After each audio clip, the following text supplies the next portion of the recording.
السلام علیکم، آپ دیکھ رہے ہیں مبشر لقمان یوٹیوب چینل. میرا نام مبشر لقمان ہے اور بڑی امپورٹنٹ خبر ہے جو صبح کو آج باغی ٹی وی نے بریک کی. باغی ٹی وی انٹرنیٹ ایک پورٹل ہے اور اس نے یہ بریک کی کہ جو آئی ایم ایف سے کاغذات سائن کیے ہوئے تھے وہ کاغذات انہوں نے دکھا دیے کہ آئی ایم ایف سے ڈیل کس نے کی تھی پیٹرول کو 30 روپے مہنگا کرنے کی. تو وہ پتہ چلا کہ اس میں ایکچولی پی ٹی آئی کی حکومت جو تھی وہ سائن کر کے آئی تھی. اب جو ہے ویسے ہی ان کے سارے منسٹرز اور سارے لوگ جو ہیں وہ آ کے اس حکومت کو لان تان کر رہے ہیں، برا بھلا کہہ رہے ہیں، لیکن اب یہ حقیقت آپ کے سامنے آ گئی. ڈاکیومنٹس میں آپ کی اسکرین پہ بھی چلا رہا ہوں کہ یہ جو آئی ایم ایف سے ڈیل ہے کہ جیسے پیٹرول مہنگا ہونا ہے، بجلی مہنگی ہونی ہے، یہ ایکچولی پی ٹی آئی کی حکومت کر کے گئی. اچھا، میں یہ سمجھتا ہوں کہ انہوں نے بھی صحیح کیا، انہوں نے غلط نہیں کیا. میں سمجھتا ہوں کہ اس حکومت نے بھی صحیح کیا، لیکن میں یہ سمجھتا ہوں کہ کسی پارٹی کو ملکی مفاد کے اوپر لوگوں کو دوسرے کے خلاف بولنے کی ضرورت نہیں ہے اور نہ یہ کرنا چاہیے. اب تھوڑی سی بردباری دکھانی چاہیے. بٹ اینی وے، اکانومسٹ دنیا کا ایک بہت بڑا رسالہ ہے، ویکلی میگزین ہے. اس نے ایک بڑا تفصیلی آرٹیکل چھاپا ہے کہ جی عمران خان کی جو حکومت ہے، یہ عمران خان اس وقت ملکی معیشت کے لیے خود کیسے کتنا بڑا خطرہ ہے. اب پاکستانی حکومت کی جانب سے ایک ہفتے میں 2 مرتبہ پیٹرولیم مصنوعات کی قیمتیں میں اضافے جو ہیں، ان سے یقیناً گھروں میں یہ بات موضوع بحث ہو کہ اب ہوگا کیا، یہ خرچہ چلے گا کیسے اور کیا حالات اور بدتر ہونے جا رہے ہیں. پاکستان میں مجموعی طور پہ مہنگائی کی شرح جو ہے 14% ہے، جبکہ اشیاء خوردنوش جو ہیں ان کی مہنگائی کی شرح جو ہے تقریباً 20% کے لگ بھگ ہے. تقریباً 1 سال تک تو اس میں کوئی کمی واقع ہونے کی امید نہیں ہے، یہ میں آپ کو پہلے بتا دوں. اور اب یہ جو انٹرسٹ ریٹ ہے یا شرح سود ہے یہ بھی اوپر جائے گی. معیشت جو اس حد تک پھیلی ہوئی ہے اب اس کو سکڑنا پڑے گا، وہ کم ہوگی، ریڈیوس ہوگی. تو اب مہنگائی جو ہے اس کی شرح آپ سمجھے کہ جون 2023 میں نیچے آنے کی کچھ توقع ہے. وزیر خزانہ مفتاح اسماعیل تو کہہ چکے ہیں کہ حکومت اپنی پیٹرول پر 8 روپے اور ڈیزل پر 23 روپے کی سبسڈی دے رہی ہے اور اس حوالے سے 10 جون کو دیے جانے والے بجٹ میں بہت سے معاملات انہوں نے کہا کہ سمٹ جائیں گے. اب آئی ایم ایف کی جو ہمیں ڈاکیومنٹس ملی ہیں اور اس کو دیکھنے کے بعد تو اتحادی حکومت نے پاکستان کی معیشت کو مستحکم کرنے کے لیے پیٹرول کی قیمتیں بڑھائیں.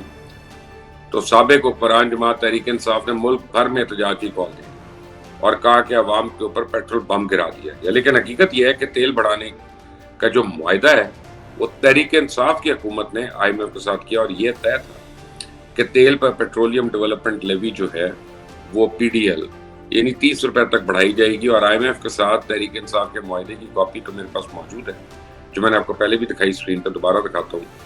یہ معاہدہ فروری 2022 کو ہوا جب عمران خان کے خلاف تحریک عدم اعتماد جو ہے وہ ابھی تک جمع نہیں ہوئی اور تحریک انصاف کی حکومت نے آئی ایم ایف کے ساتھ معاہدہ کیا تھا. قیمتیں بڑھانے کے حوالے سے شوکت ترین نے کتنی بے بسی کا اظہار کیا تھا، آپ کو سنواتا ہوں، ذرا سنیں on your screen. P D L کا ہوگا جس میں 4 روپے ہر مہینے ہم نے بڑھانا ہے تاکہ وہ 30 روپے تک جائے. بحث اس لیے ہوئی کہ انہوں نے کہا یہ تو بھائی جان آپ نے پیسے لے لیے اور ہم نے اپنے بورڈ سے یہ سارا اپروول کروایا ہوا ہے، ہم اپنے بورڈ کے پاس کیسے جائیں گے کہ جناب وہ تو ابھی اس کو امپلیمنٹ کرنے کو تیار ہی نہیں ہے. ٹیکس جو ہے ہمارا تقریباً 200 ارب روپے 4 مہینوں میں اپنے ٹارگٹ سے زیادہ ہے. تو انہوں نے کہا وہ نہیں ہے، آپ پالیسی جو ڈیسیژنز آپ نے ہمارے ساتھ اگری کیے تھے آپ نے ان کو امپلیمنٹ کرنا ہے. لیکن بحث اس لیے ہوئی کہ ہم نے $500 ملین مارچ میں لے لیا تھا اور ہم نے یہ اگریمنٹ کر لیے تھے ان کے ساتھ. اس سے پیچھے ہٹنا اور اس کے ساتھ ان کے لیے بہت مشکل ہو گیا تھا. اس پریس کانفرنس کے بعد مفتاح اسماعیل نے بھی پریس کانفرنس کی تھی اور اس میں کیا کہا تھا انہوں نے وہ بھی آپ کو سنواتا ہوں. مہنگائی شروع ہوتی ہے، پیٹرول اور ڈیزل کی قیمتوں کے اندر ہو شبہ اضافہ جو یہ کر رہے ہیں اس کی وجہ سے آج 137 روپے لیٹر ہے جو کہ پاکستان کی تاریخ کی بلند ترین سطح پہ آیا ہے. اور یہ $80 کا بیرل ہے آئل کا. تو یہ نہ بولو کیونکہ $118 بھی آئل ہو چکا تھا مسلم لیگ نون کے زمانے میں، نواز شریف کے زمانے میں جب اتنا مہنگا تیل نہیں تھا. ہم پیٹرول $113 روپے کا دے رہے تھے جب دنیا کی پرائس جو تھی وہ $118 تھی. شوکت ترین صاحب جو آئی ایم ایف سے بات کر کے آئے ہیں اور جو کہہ رہے ہیں کہ ہم نے وعدے وعید کرے ہیں تو ہمیں معلوم کرنا ہے کہ کیا ہے، کیونکہ یہاں سے مسلم لیگ نون اور اپوزیشن پی ڈی ایم ایک پیسے کی بھی مزید پیٹرول کی قیمت بڑھانے کی اجازت حکومت کو نہیں دے گی. ہم سڑکوں پہ ویسے بھی آ رہے ہیں اور آ جائیں گے کیونکہ یہ ہم نہیں کر سکتے کہ آئی ایم ایف کی ایما پہ، آئی ایم ایف کے کہنے پہ آپ پیٹرول مہنگا کریں. اب یہی نہیں بلکہ مفتاح اسماعیل نے بحیثیت وزیر خزانہ یہ بھی بتا دیا کہ پیٹرول کی قیمت ہونی کتنی چاہیے. وہ سن لیں کیا کہتے ہیں. $110 کے اوپر ہے اور ڈیزل کے اوپر حکومت پاکستان کو 1 لیٹر کے اوپر 70 روپے نقصان ہو رہا ہے. یہ حکومت اپنی جیب سے دے رہی ہے. یہ حکومت نے پاکستان کی تاریخ میں 70 سالوں میں کبھی ڈیزل پہ نقصان نہیں کیا, لیکن ہم 70 روپے ڈیزل پہ نقصان کر رہے ہیں. جو IMF کو وعدہ کیا اس حساب سے اس کے اوپر 30 روپے لیوی لگنی چاہیے تھی, تو 70 اور 30 یعنی کہ 100 روپے یہاں سے بڑھنے چاہیے اور اس کے اوپر سیل ٹیکس لگنا چاہیے.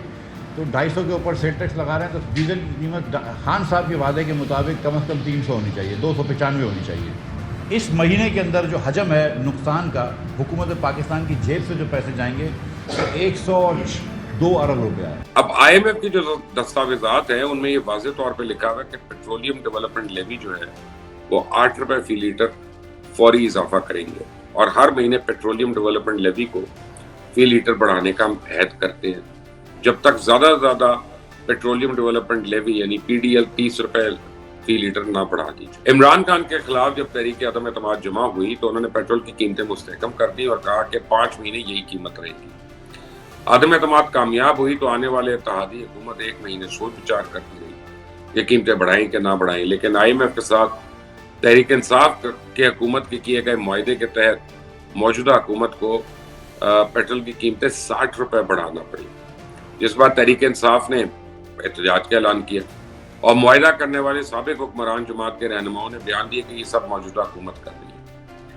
اب تحریک انصاف کو پیٹرولیم مصنوعات کی قیمتوں میں اضافے کے حوالے سے قوم کو سچ بتانا چاہیے تھا, جو کہ انہوں نے نہیں بتایا, اور عمران خان میں اتنی اخلاقی جرت ہونی چاہیے تھی کہ وہ قوم کو یہ بتاتے کہ یار یہ معاہدہ تو ہم لوگ کر کے گئے تھے, ہم ان کو نہیں بلیم کر سکتے. اگر آپ کو حکومت کہے کہ عمران خان معیشت کو ٹھیک کرنے کی راہ میں رکاوٹیں حائل کر رہے ہیں تو یقیناً آپ اس کو ایک سیاسی بیان سمجھیں گے اور کہیں گے کہ یہ سیاسی بیان ہے. لیکن اگر دنیا کا ایک معتبر جریدہ جیسے اکانومسٹ ہے یہ کہے تو انسان کے کان کھڑے ہو جاتے ہیں. یہ چکر کیا ہے؟ عمران خان کیسے پاکستان کی معیشت کو خطرے میں ڈال رہے ہیں؟ سب سے پہلا الزام اس اخبار نے یہ لگایا کہ عمران خان مسلسل اپنی دھمکیوں سے حکومت کی توجہ جو ہے وہ اہم ایشوز سے ہٹا رہی ہے, اور پاکستان میں 2 یا اس سے زیادہ دفعہ وفاقی دارالحکومت جانے والا راستہ بگڑے ہوئے کارگو پورٹ کا منظرنامہ پیش کرتا ہے, جہاں موٹر وے, بڑے چوک, شاہراہیں اور اسٹریٹجک جگہوں پہ کنٹینرز کھڑے ہوئے نظر آتے ہیں, بکھرے ہوئے آتے ہیں.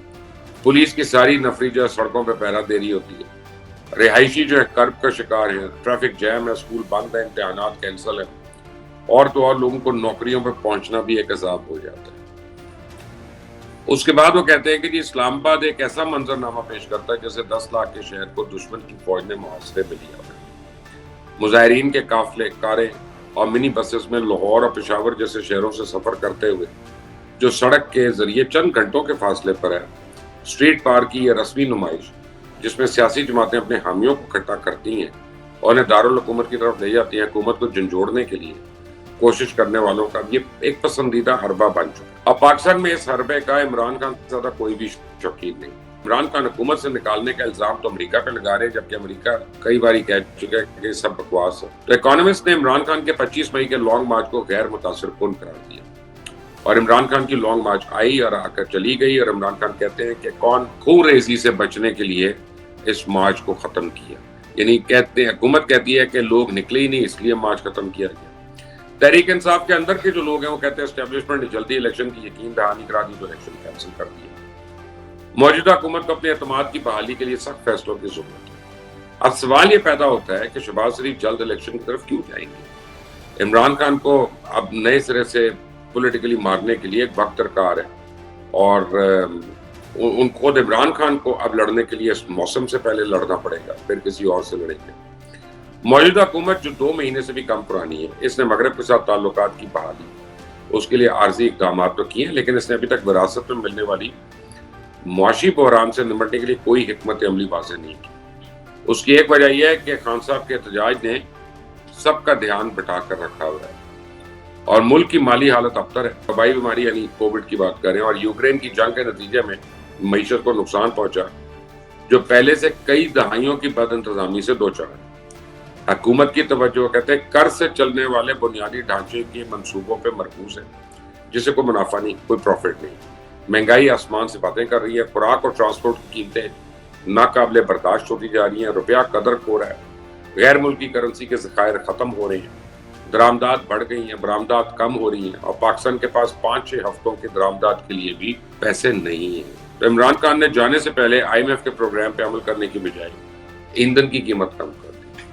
ملک کا خسارہ تاریخی سطح پر ہے, اور جون کے بعد شروع ہونے والے سال کے لیے اور تقریباً آپ سمجھیں کہ $37 بلین کی فائنینسنگ کی ضرورت ہے. پیٹرول کی قیمتیں بڑھانے کی شرط پہ IMF نے پروگرام دوبارہ شروع کرنے کی شرط رکھی, جس کے بعد سعودی عرب اور چائنا بھی ری فائنینسنگ کے لیے تیار ہو گئے.